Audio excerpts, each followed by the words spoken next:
this edition of CoffeeNate.com, and on this episode I'm going to talk to you about pet peeves, coffee pet peeves. The top 10 coffee pet peeves as by you, the viewers, and Facebook fans, Twitter followers. Got a compilation going of a consensus of 10 pet peeves.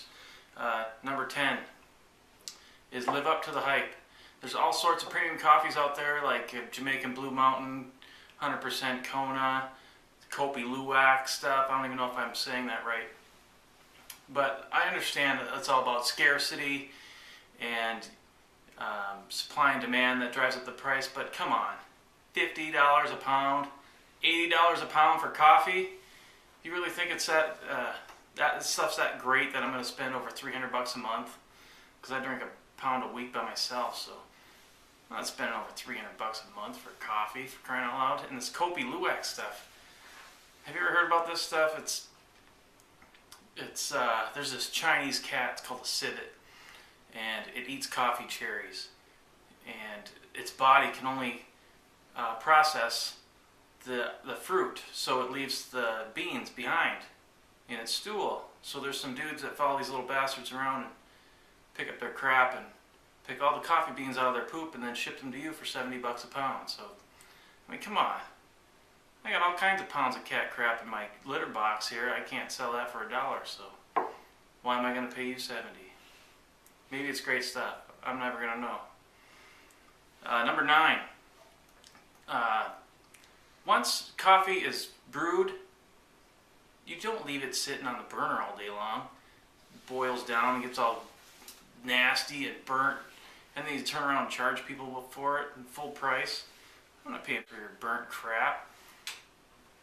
If I happen to get tricked by you once, that's the last dollar you'll ever get from me. Once you brew coffee, it goes into a carafe. If it doesn't get sold and you have it on a burner, dump that stuff after about 20 minutes, okay? Do us all a favor.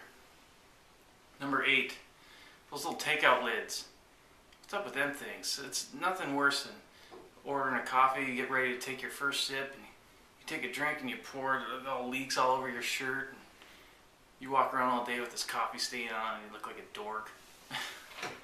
Or they're flimsy. I hate those flimsy ones. You push them down and you never even know if they're on right. And it always feels like they're falling off and you burn your nose or whatever. Number 7, charcoal roasts. If I order a medium roast, I expect to get these beans that are brown, maybe even lighter brown. I've ordered some medium roasts and them things are like black and shiny. That is not a medium roast. That's what I call charcoal.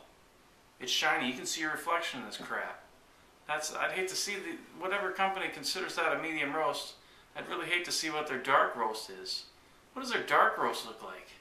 Does it come powdered? Doesn't even form into a bean anymore? It's ridiculous. Number 6, great expectations. This is more of a customer deal. If you walk into a place that sells gummy bears and motor oil, don't go in there expecting to get the world's finest coffee. I'm pretty sure your local gas station isn't back there roasting coffee and brewing it with siphon pots. And you know, if you go and buy coffee at that place, that's what you're going to get. Junk.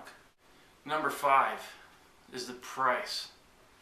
I've paid over almost $6 for a coffee drink, and there's no alcohol in that puppy. It's cheaper to go to a bar and order an alcoholic coffee drink, for crying out loud. And really, I mean, come on. It's a shot of espresso. It's just a little bit of coffee, and you're adding, you know, a little bit of steamed milk, maybe a little bit of coffee or hot water to it. What's the deal there? In a place that charges more money for their Americanos than their espressos, that's one of my pet peeves, man. That burns my ass. You go in and you see that their espresso is $2.25 and their Americanos are $3.50. Dude, why does hot water cost 75 cents? Really? And I mentioned this on Twitter, and somebody cried about the cost of cups or something. It's like, it's a bigger cup? Oh, you have to have a lid? You can keep your lid, clown. And you get charged that if you use your own cup anyway. So it's not a cost issue. Because, let's face it, coffee has a shot of espresso has a markup of about 500%. Number 4, what I call the Goldilocks syndrome. This one's too cold, this one's too hot. You know, it's like, how hard is it for these places to make coffee at the right temperature? You know, coffee is properly brewed between 195 and 205 degrees. Anything that's hotter than that is burnt and scalded, and it leaves the taste very bitter. And anything less than that leaves the taste muted and doesn't get all the full flavor out of the coffee. Doesn't properly extract the flavor. So whatever method they use, it has to be between that degree range.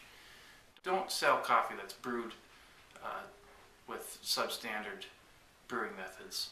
And brewers, whatever you're doing, stop. Make it the right temperature and then store it in a carafe. Don't keep it on that burner because, again, it's either going to be too hot or too cold. There's no little hot plate that's going to keep it at the perfect temperature.